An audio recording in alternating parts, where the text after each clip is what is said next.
біздің мысалы қазіргі кездегі жастардың арасында ғана махаббат күні деп алып, жаңа бір бейшара христиан біреудің арқасына хат жазып асылып өліп қалған екен. Жаңағыдай соны енді бір той қылып, жыр қылып жатыр. О асылып өліп қалған адам әрмен кетіп қалсын, жаңағыдай соны енді кейбір діндар бауырларымызда соны жаңағыдай кейбір жаңағыдай әжептәуір осы намазхан адамдарымызда соны бір нәрсе қылып ұстанбақшы болып жүргендерін байқап, астағфирулла, таңырқайсыз да қаласыз.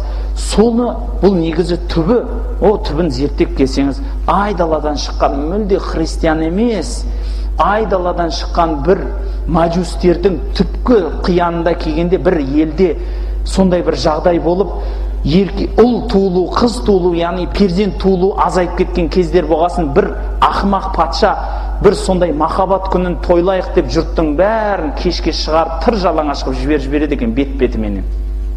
Не болса о болсын болады екен сосын. Сол күн сол күйі қалып, сол ұрпақ сақталып қалғаннан кейін бұл күн ұрпақ сақтап қалған күн деп соны сол күйі тойлап келіп өшіп қалған нәрсе христиандарға барып тиет бұл бір күні.